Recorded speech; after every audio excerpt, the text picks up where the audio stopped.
Hello प्यारे साथियों। तो कैसे हैं आप सभी। आशा करता हूँ भैया सब बढ़िया होंगे। ठीक है। तो जैसा कि आप सभी लोगों को पता है, जो हमारी लूसेंट सीरीज चल रही थी उसमें जो है हमने जो है अशोक के बारे में पूरा पढ़ लिया था। अब जो हमें प्रशासनिक समितियाँ एवं परीक्षण पढ़ना था, और जो क्या क्या प्रशासनिक इकाइयाँ थी, किस प्रकार से उस टाइम समाज था, ये सारी की सारी चीज़ें देखनी। किस टाइम? मौर्यकालीन समाज, प्रांतीय एवं स्थानीय प्रशासन, ये सब कुछ हमें जो है अब देखना था भाई। ठीक है। अब जो है इन सभी चीज़ों को हमें देखना था। तो चलिए हम लोग यहाँ से चालू करते हैं। प्रशासनिक समितियाँ एवं परीक्षण, यहीं से जो है हम लोग को देखना था आज। ठीक है। यहीं से जो है हम लोग को देखना था भाई। कहाँ से? यहीं से जो है हम लोग को देखना था। उपधा परीक्षण। उपधा परीक्षण क्या था भाई? मुख्यमंत्री एवं पुरोहित की नियुक्ति से पूर्व चरित्र की जांच। उपधा परीक्षण जो होता था, यह क्या होता था भाई? मुख्यमंत्री एवं जो पुरोहित की नियुक्ति होती थी उससे पूर्व क्या होता था? उनके चरित्र की जांच होती थी। उनके चरित्र की क्या होती थी भैया? जांच होती थी। यही जो है क्या कहलाता था? उपधा परीक्षण कहलाता था। क्या क्या कहलाता था भैया? ये उपधा परीक्षण कहलाता था। ठीक है।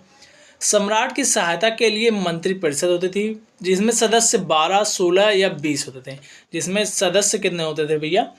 12 होते थे, 16 होते थे, या फिर कितने होते थे? 20 होते थे। सम्राट की सहायता के लिए क्या होता था? मंत्रिपरिषद होता था, जिसमें सदस्य कितने होते थे भैया? 12 होते थे, 15 होते थे, सॉरी 12 होते थे, 16 होते थे, और कितने होते थे भैया? 20 होते थे। ठीक है। और शीर्ष अधिकारी जो है तीर्थ या फिर महामात्र होता था। शीर्ष अधिकारी कौन होता था? तीर्थ या महामात्र जो है ये शीर्ष अधिकारी होता था, जिसकी संख्या कितनी होती थी? 18 होती थी। जिनकी संख्या कितनी होती थी? 18 होती थी। शीर्ष अधिकारी जो है तीर्थ या महामात्र होता था, जिनकी संख्या कितनी होती थी? 18 होती थी भैया। कितनी होती थी? 18 होती थी। ठीक है। चर किसको कहा जाता था? जासूस को। जासूस को क्या कहा जाता है भैया? चर कहा जाता था। जासूस को क्या कहा जाता था? चर कहा जाता था। अब इनको एक बार फिर से समझो। उपधा परीक्षण क्या होता था? कि मुख्यमंत्री एवं पुरोहित की नियुक्ति से पूर्व जो है ये जांच किया जाता है कि उनका चरित्र कैसा है, वो किस टाइप के व्यक्ति हैं, कहीं नीच तो नहीं है। मतलब नीच मतलब जैसे चरित्र उनका अच्छा ना हो, पता चला महिलाओं के प्रति इनका दूसरा रवैया हो, और जो है उच्च जाति के प्रति इनका दूसरा रवैया हो, निम्न जाति के प्रति इनका दूसरा रवैया, क्योंकि उस टाइम जो है ये सारी जाति की प्रणाली जो है, वर्ण व्यवस्था जो है वो काफ़ी जोरों शोरों पर थी। ठीक है। तो वही चीज़ है कि उनका चरित्र जांच किया जाता था, किस प्रकार से हैं वो। ठीक है। अब ये देखो एक छोटा सा यहाँ पर दिया गया हुआ है, सो गौरा का ताम्रपत्र अभिलेख, जिसमें अकाल राहत कार्यों का वर्णन है। सो गौरा का जो ताम्रपत्र अभिलेख है, जिसमें क्या भैया? अकाल राहत कार्यों का वर्णन देखने को मिलता है। सो गौरा का जो ताम्रपत्र अभिलेख है, सो गौरा का ताम्रपत्र अभिलेख, जिसमें अकाल राहत कार्यों का वर्णन है। ठीक है भैया, ये याद रख लेना है, ये इंपॉर्टेंट पॉइंट है। ठीक है। अब जो है हमारा मेन चालू होता है। मौर्यकालीन जो समाज है उस समय जो है, एक सेकंड भैया,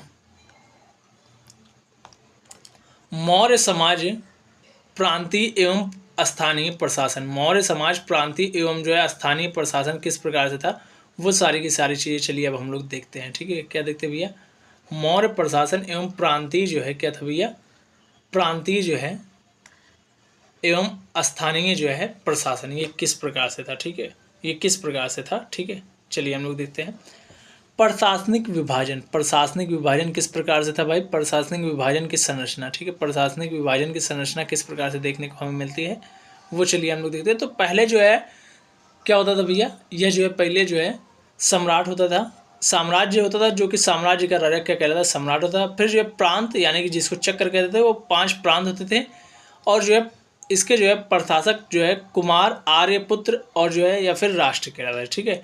विषय जो होता था ये जिला स्तर होता था। विषय जो है जिला स्तर होता था। इसमें प्रशासक जो है विषयपति कहलाता था। इसका प्रशासक क्या कहलाता था? विषयपति कहलाता था। और प्रांत जो या जो चक्र था उसका प्रशासक कुमार कहलाता था, या फिर आर्यपुत्र कहलाता था, या फिर क्या कहलाता था? राष्ट्रिक कहलाता था। विषय जो था वो जिला स्तर था, उसका प्रशासक क्या कहलाता था? विषयपति कहलाता था। ठीक है। 10 ग्रामों का समूह जो है, इसके जो प्रशासक थे इसको गोप कहा जाता था। प्रशासकों की जो है सबसे छोटा था। प्रशासकों में क्या था भैया? यह जो है सबसे छोटा था। 10 ग्रामों का समूह जो होता था, इसको प्रशासक को गोप कहा जाता था। जो है इसमें प्रशासकों में जो है सबसे छोटा यह माना जाता था। ठीक है। प्रशासकों में क्या माना जाता था भैया? ये सबसे छोटा माना जाता। ग्राम सबसे छोटी इकाई थी। ग्राम सबसे छोटी इकाई थी। मुखिया जो है ग्रामिक कहलाता था। इसका मुखिया क्या कहलाता था भैया? इसका मुखिया जो है ग्रामिक कहलाता था। ठीक है। एक सेकंड रुक जाओ, इसका थोड़ा सा पॉइंट मैं थोड़ा सा बढ़ा लूँ, क्योंकि भाई इस पर पूरा आने ग्राम, इसका मुखिया कौन होता था? ग्रामिक होता था, ठीक है। अशोक के समय मौर्य साम्राज्य के प्रांतों की संख्या कितनी थी भैया? देखो मैंने ये ऊपर बताया है नहीं भाई, क्या ही बताऊं। चलो इसको फिर से देखो।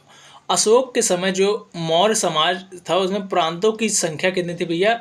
5 थी, जिन्हें क्या कहा जाता था? चक्र कहा जाता था। जिन्हें क्या कहा जाता था भैया? इन्हें चक्र कहा जाता था। अशोक के समय मौर्य समाज में प्रांतों की संख्या कितनी थी? 5 थी, उन्हें चक्र कहा जाता था। प्रांतों का विभाजन विषय में हुआ था, किया गया था। प्रांतों का विभाजन जो है भैया विषय में किया गया था, जो विषयपति के अधीन था। प्रांतों का विभाजन जो है विषय में किया गया था, जो विषयपति के क्या था भैया? अधीन थे। विषयपति क्या क्या माने जाते हैं भैया? वह अधीन माने जाते हैं। किसके प्रति? विषयपति के जो है अधीन माने जाते हैं। क्या ये जो विषय यहाँ पर जो मैंने बताया ना, विषय, यही चीज़ है, ये जिला स्तर होता था। प्रांतों का विभाजन विषय में हुआ था। ये जो प्रांत है इनका विभाजन विषय में हुआ था। विषय का जो है 10 ग्रामों में हुआ था, 10 ग्रामों का ग्राम में हुआ था, ठीक है। प्रशासन की सबसे छोटी इकाई क्या होती थी भैया? ग्राम होती थी। प्रशासन की सबसे छोटी जो इकाई थी वह क्या थी भैया? वह ग्राम देखने को हमें मिलती है। प्रशासन की सबसे छोटी इकाई कौन थी भैया? तो प्रशासन की सबसे छोटी इकाई जो है ग्राम देखने को हमें मिलती है, ठीक है। पहले साम्राज्य था, ठीक है। पहले क्या था भैया? साम्राज्य था। फिर क्या आया भैया? प्रांत आया। साम्राज्य के बाद क्या आया भैया? प्रांत आया। फिर प्रांत के बाद क्या देखने को मिलता है? विषय देखने को मिलता है। प्रांत के बाद हमें क्या देखने को मिलता है भैया? विषय देखने को मिलता है। विषय के बाद जो है 10 ग्रामों का समूह देखने को मिलता है। क्या मिलता है भैया? 10 ग्रामों का समूह जो है विषय के पश्चात हमें देखने को मिलता है। और जो उसके बाद क्या देखने को मिलता है? उसके बाद जो है सबसे लास्ट में ग्राम देखने को मिलता है। मतलब ग्राम सबसे पहले, फिर 10 ग्रामों का समूह, फिर विषय, फिर प्रांत, फिर जो है साम्राज्य। साम्राज्य सबसे बड़ा, साम्राज्य से छोटा प्रांत, प्रांत से छोटा विषय, विषय से छोटा 10 ग्रामों का समूह, 10 ग्रामों से छोटा जो है ग्राम। मौर्य साम्राज्य में प्रांतीय एवं ग्राम स्तरीय प्रशासन व्यवस्था थी। मौर्य साम्राज्य में क्या थी? प्रांतीय एवं ग्राम स्तरीय क्या थी भैया? प्रशासन व्यवस्था देखने को मिलती है, ठीक है। राज्य स्तरीय एवं जो है क्या थी? प्रांतीय एवं ग्राम स्तरीय जो है प्रशासन व्यवस्था देखने को मिलती है मौर्य समाज में, ठीक है। चलिए आगे देखते हैं हम लोग। नगर प्रशासन जो है, इसके बारे में जो मेगास्थनीज ने क्या क्या चीज़ें बताई हैं। नगर प्रशासन किस प्रकार से था, इसको मेगास्थनीज ने किस प्रकार से दर्शाया या फिर किस प्रकार से जो है बताया हुआ है नगर प्रशासन के बारे में, कि भारत का जो है नगर प्रशासन किस प्रकार से देखने को मिलता है। यह जो है मेगास्थनीज ने जो है किस प्रकार से इसको बताया हुआ है, ठीक है भैया। मेगास्थनीज ने जो है इसको किस प्रकार से बताया हुआ, ये चीज़ें हम लोग चलिए अब देखते हैं। तो नगर प्रशासन की जो है 6 समितियाँ थी। ये किसने बताया था भैया? यह जो है मेगास्थनीज ने बताया था। किसने बताया था भैया? मेगास्थनीज ने यह बताया था कि प्रशासन, नगर प्रशासन की समितियाँ कितनी थी भैया? ये 6 थी। कितनी थी भैया? ये 6 मानी जाती है नगर प्रशासन की समितियाँ, ठीक है। कितनी मानी जाती है भैया? यह जो है 6 मानी जाती हैं। कितनी मानी जाती हैं? ये 6 मानी जाती हैं। मेगास्थनीज के अनुसार नगर प्रशासन 3 सदस्यों का एक मंडल करता था, जो 6 समितियों में विभाजित था। भैया मेगास्थनीज के अनुसार क्या था कि नगर का प्रशासन 30 सदस्यों का एक मंडल करता था। नगर का प्रशासन जो है 30 सदस्यों का एक मंडल करता था, जो 6 समितियों में विभाजित था। कितने समितियों में भैया? जो कि 6 समितियों में जो है विभाजित था। कितनी समितियों में? ये 6 समितियों में विभाजित देखने को मिलता है। प्रत्येक समिति में कितने सदस्य होते थे? 5 सदस्य होते थे। जो प्रत्येक समिति थी इसमें कितने सदस्य होते थे भैया?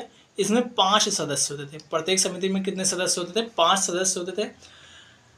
नगर प्रशासन में 6 समितियां थी, जिसमें जो है 5 सदस्यों का एक मंडल करता था, जो 6 समितियों में विभाजित था। 30 सदस्यों का एक मंडल करता था, जो 6 समितियों में विभाजित था। प्रत्येक समिति में कितने अध्यक्ष होते थे? सदस्य होते थे 5 होते थे, यानी कि 5 31 हो गया ना भाई। प्रत्येक समिति में 5 सदस्य होते थे, ठीक है। समिति एवं उनके कार्य हम लोग देख लेते हैं। प्रथम जो है समिति जो थी उसका कार्य क्या था भैया? इसका जो है उपयोग एवं शिल्प कार्य का निरीक्षण, उपयोग एवं जो है शिल्प कार्य का निरीक्षण जो है करना, ये किसका कार्य था भैया? यह जो है प्रथम समिति का कार्य था। किसका था भैया? प्रथम समिति का कार्य क्या था? उद्योग एवं शिल्प कार्य का निरीक्षण करना प्रथम समिति का यह कार्य माना जाता है। किसका माना जाता है? प्रथम समिति का। द्वितीय समिति का क्या था? विदेशियों की देखरेख करना। विदेशियों की देखरेख करना किस समिति का कार्य था भैया? तो यह दूसरी जो है समिति का कार्य था। तीसरी समिति का क्या कार्य था? जन्म मरण का विवरण रखना। जन्म और मरण का क्या रखना भैया? विवरण रखना जो है यह दूसरी समिति का कार्य माना जाता है। दूसरी समिति का कार्य क्या माना जाता है? जन्म तथा मरण का जो है विवरण रखना, ठीक है। जन्म तथा मरण का विवरण रखना जो है तृतीय समिति का कार्य था। जन्म तथा मरण का विवरण रखना जो है किस समिति का कार्य था भैया, तो यह तृतीय समिति का कार्य माना जाता है। और चतुर्थ समिति जो थी इसका कार्य क्या था, व्यापार एवं जो है वाणिज्य की देखभाल करना, व्यापार व वाणिज्य की देखभाल करना, यह चतुर्थ समिति का कार्य था। तृतीय का जन्म तथा मरण का देखभाल या विवरण करना, जन्म एवं मरण का विवरण करना जो है तृतीय का।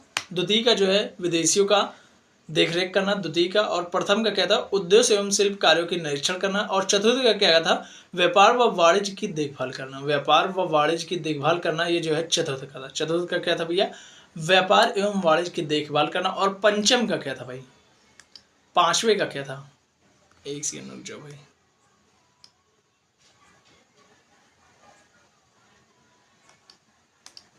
पांचवे का क्या था भैया, निर्मित वस्तुओं के विक्रय का निरीक्षण करना, निर्मित वस्तुओं के विक्रय का जो है निरीक्षण करना, ये जो भैया किस समिति का कार्य था, तो ये पंचम जो है समिति का कार्य था, निर्मित वस्तुओं के जो है विक्रय का निरीक्षण करना। और जो छठवीं समिति थी उसका कार्य क्या था, विक्री कर जो है वसूल करना। षष्ठम जो समिति थी उसका क्या कार्य था, विक्री कर वसूल करना। प्रथम का कार्य क्या था, उद्योग एवं शिल्प कार्य का निरीक्षण। द्वितीय का क्या था, विदेशियों की देखरेख। तृतीय का क्या था, जन्म मरण का विवरण रखना। चतुर्थ का क्या था, व्यापार व वाणिज्य की देखभाल करना। पंचम का क्या था भैया, निर्मित वस्तुओं की निरीक्षण करना और जो है विक्रय का निरीक्षण करना, निर्मित वस्तुओं की विक्रय का निरीक्षण करना। और जो षष्ठम थी उसका क्या था, विक्री कर वसूल करना था। ठीक है, अब चलिए आगे देखते हैं। ये देखो जो दिया गया और मेगा स्थनीज के अनुसार जो है पाटलिपुत्र की जो नगर समिति है 6 प्रशासनिक व्यवस्थाएं थी, ये देखो यहाँ पर दी गई हैं चीज़ें। ठीक है, ये यहाँ पर लिखा गया हुआ है। आगे क्या दिया गया हुआ है, विक्री कर मूल्य का 10वां भाग वसूला जाता था। इससे बचने वालों को मृत्यु दंड दिया जाता था। इसे बचाने वालों को क्या दिया जाता था भैया, मृत्यु दंड दिया जाता था भैया। समझ रहे हो भाई, मतलब जो विक्री कर था वो जो है मूल्य का 10वां भाग वसूला। जैसे मान लो 10 रुपये तो उसमें से जो है 1 रुपये जो है, 1 मिनट, 10वां भाग 1/10, हाँ, तो 1 रुपये उसमें से वसूल लिया जाए। 100 है तो 100 में से जो है 10 रुपये जो है उसमें से वसूल लिया जाता था, ये जो था। और जो इससे बचते थे वो जो है मृत्यु दंड उनको दे दिया जाता। क्या दे दिया जाता भैया, मृत्यु दंड दिया जाता था। ये मेगास्थनीज के अनुसार था। ठीक है, मेगास्थनीज के अनुसार जो है एग्रोनोमाई ये क्या था, मार्ग निर्माण अधिकारी था। मेगास्थनीज के अनुसार क्या था भैया, एग्रोनोमाई मेगास्थनीज के अनुसार एग्रोनोमाई मार्ग निर्माण अधिकारी था। क्या था भैया, मेगास्थनीज के अनुसार एग्रोनोमाई मार्ग निर्माण अधिकारी था। मेगास्थनीज के अनुसार एग्रोनोमाई मार्ग निर्माण अधिकारी था मेगास्थनीज के अनुसार। ठीक है, मौर्य सैन्य व्यवस्था एवं सैन्य समितियां किस प्रकार से हुई, ये सब कुछ चलिए हम लोग देखते हैं। तो मौर्य टाइम में जो है सैन्य समितियां किस प्रकार से थी, ये जो है काफ़ी ज़्यादा इम्पॉर्टेंट है। ठीक है, सैन्य का आकार एवं नेतृत्व किस प्रकार से था, तो जस्टिन के अनुसार, ये चीज़ें हम पहले जस्टिन के अनुसार देखेंगे। चंद्रगुप्त मौर्य की सेना में 50,000 अश्वारोही, 9,000 हाथी व 8,000 रथ थे। जस्टिन ने सेना को लुटेरों की सेना कहा। सेना को क्या कहा था भैया, लुटेरों की सेना कहा था। किस सेना को भैया जस्टिन ने कहा था, तो जस्टिन ने जो चंद्रगुप्त मौर्य की सेना थी उसको क्या कहा था भैया, लुटेरों की सेना कहा था। क्यों कहा था भाई, क्योंकि भाई 50,000 अश्वारोही, 9,000 हाथी और 8,000 रथ थे। समझ रहे हो भाई, कितनी बड़ी और विशाल सेना उस टाइम थी। सिर्फ ये अश्वारोही हैं, 9,000 हाथी थी और जो 8,000 रथ थे भाई, इसीलिए इसको जो है लुटेरों की सेना इसने कहा था। और जस्टिन जो है यूनानी लेखक के अनुसार जो है, ये जस्टिन क्या था भैया, यूनानी लेखक था। इसने जो है चंद्रगुप्त ने जो है 6 लाख की फौज से सारे भारत को रौंद दिया और पश्चिमोत्तर भारत में सेल्यूकस की गुलामी से मुक्त किया। जो पश्चिम वाला एरिया है, एक सेकंड, मैप आप सभी लोग जानते होंगे। ठीक है, मैप जो है ये रहा हमारा मैप। ठीक है, ये जो है ये समझ लो, ये जो है मैप है ना भाई, ये जो है उस टाइम पूरा का पूरा एरिया अपना हुआ करता था। ठीक है, ये पूरा का पूरा एरिया अपना हुआ करता था। एक सेकंड, मैंने कुछ ज़्यादा ही बढ़ा दिया क्या अपने एरियाज़ में। ये पूरा का पूरा एरिया जो हमारा हुआ करता था। ठीक है, उस टाइम तो उस टाइम क्या था भाई, जस्टिन जो था ये यूनानी लेखक था। इसके अनुसार जो है 6 लाख की फौज यहाँ पर जो है चंद्रगुप्त मौर्य था, यहाँ से 6 लाख की फौज लेकर पूरे भारत को, इस वाले एरियाज को पूरा का पूरा रौंद डाला मतलब पूरी सेना लेकर एकदम भयावह रूप से हमला किया। और जो है सेल्यूकस की गुलामी से जो है इस पूरे एरियाज को, ये जो पश्चिमी वाला एरियाज था, इसको जो है पूर्णतः जो है गुलामी से मुक्त करवाया। क्या करवाया भैया? इसको जो है गुलामी से मुक्त करवाया। किसने भाई? तो वह जो है सेल्यूकस निकेटर से जो है मुक्त करवाया। किसने? चंद्रगुप्त मौर्य ने। किसने करवाया भैया? चंद्रगुप्त मौर्य ने जो है इसको मुक्त करवाया। ठीक है। पिलनी के अनुसार क्या था भैया? 6 लाख पैदल सिपाही, 30,000 घुड़सवार और जो है 9,000 हाथी थे। पिलनी के अनुसार क्या था भैया? 30,000 कितने थे? घुड़सवार थे। ये अश्वारोही देखो जो है 50,000 थे, लेकिन यहाँ पर जो है ये क्या कह रहा है? घुड़सवार 30,000 थे। और कितने भाई? 6 लाख की पैदल सेना थी। कितनी सेना थी? 6 लाख की पैदल सेना थी। किसके अनुसार? पिलनी के अनुसार। और जस्टिन के अनुसार जो 50,000 अश्वारोही, 9,000 हाथी, 8,000 जो है रथ और लुटेरों की सेना जस्टिन ने कहा था। ये याद रखना, चंद्रगुप्त मौर्य की सेना को लुटेरों की सेना किसने कहा था? तो जस्टिन ने कहा था। और पिलनी के अनुसार 6 लाख पैदल सिपाही, 30,000 घुड़सवार और 9,000 हाथी थे। ठीक है।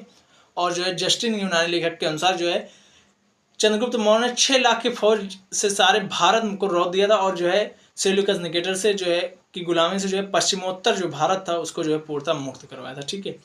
युद्ध क्षेत्र में सेना का नेतृत्व करने वाला अधिकारी क्या कहलाता था? नायक कहलाता था। युद्ध क्षेत्र में जो सेना का नेतृत्व करता था वह अधिकारी क्या कहलाता था भैया? तो वह अधिकारी नायक कहलाता था। वह अधिकारी क्या कहलाता था? नायक कहलाता था, जो युद्ध में सेना का नेतृत्व करता था। युद्ध क्षेत्र में सेना का नेतृत्व करने वाला अधिकारी क्या कहलाता था? नायक कहलाता था। सैन्य विभाग का सबसे बड़ा अधिकारी कौन होता था भैया? सेनापति होता था। सैन्य विभाग का सबसे बड़ा जो है अधिकारी कौन होता था? सेनापति होता था। ठीक है। सैन्य विभाग का सबसे बड़ा अधिकारी सेनापति।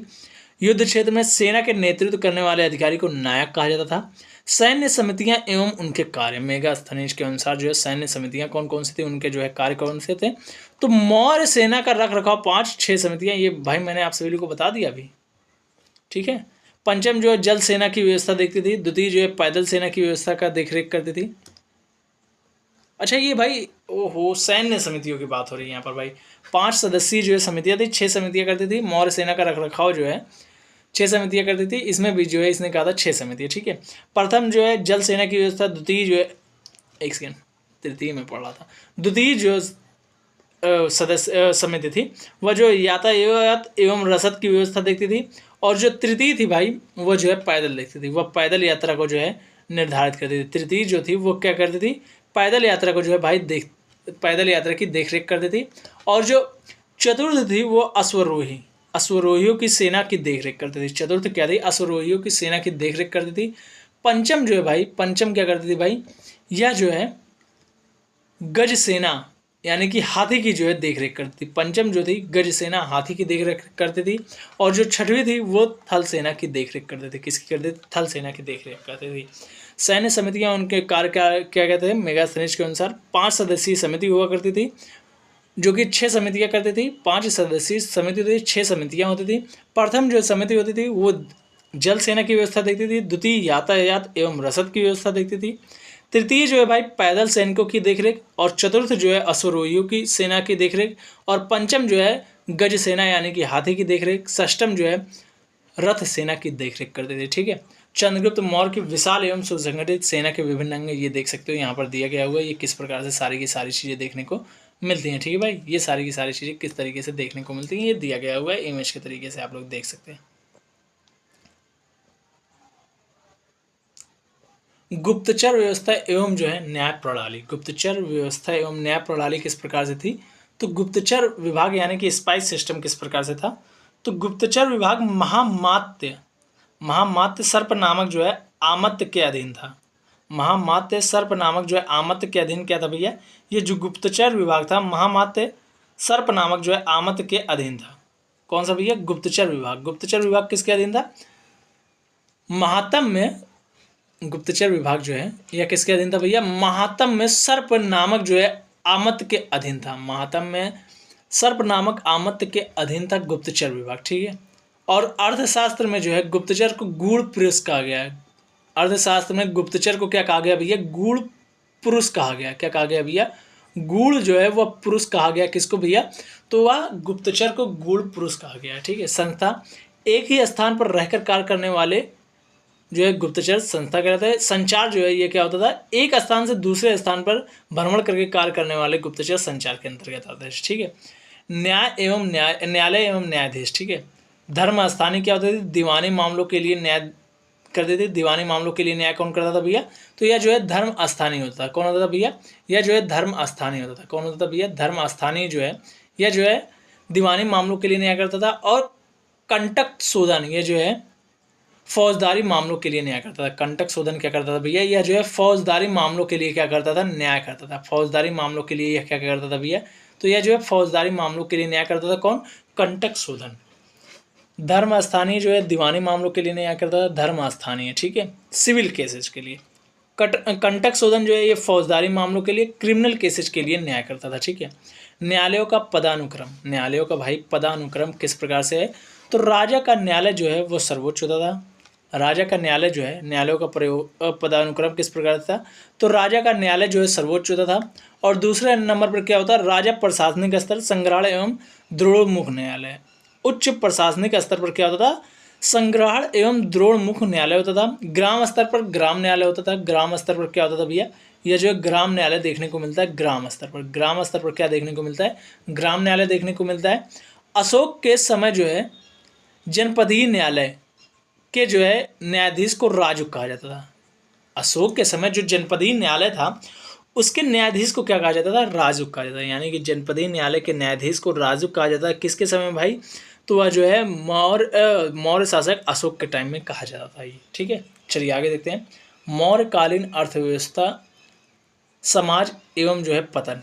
मौर्यकालीन समाज किस प्रकार से था? अर्थव्यवस्था वहाँ पर किस प्रकार से थी? ठीक है।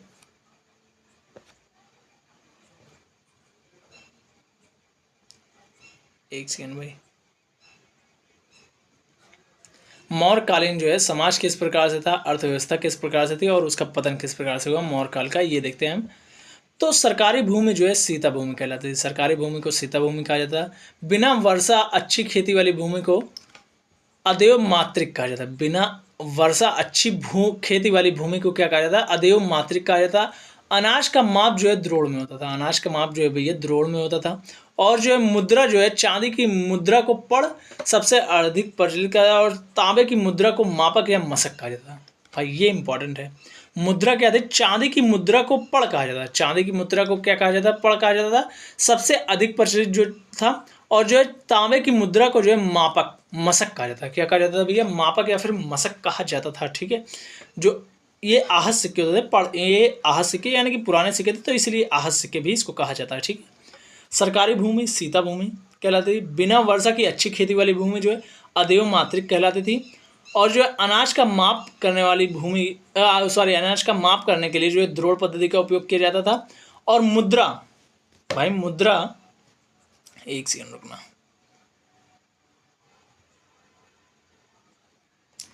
मुद्रा जो है चांदी की मुद्रा को पढ़ यानी कि सबसे अधिक प्रचलित कहा जाता है। तांबे की मुद्रा को मापक मशक कहा जाता है। समाज एवं और साम्राज्य का अंत किस प्रकार से हुआ था?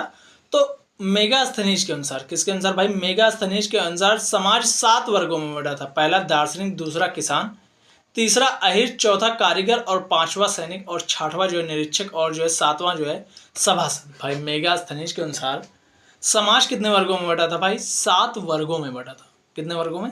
7 वर्गों में बटा था। पहला दार्शनिक, दूसरा किसान, तीसरा अहीर, चौथा कारीगर, पांचवा सैनिक, छठवां निरीक्षक, सातवां सभासद। मेगास्थनीज ने समाज को 7 वर्गों में बांटा। पहला दार्शनिक, दूसरा किसान, तीसरा अहीर, चौथा कारीगर, पांचवा सैनिक, छठवां निरीक्षक, सातवां जो है सभासद है। ठीक है। सातवां क्या था भैया? सभासद था। ठीक है।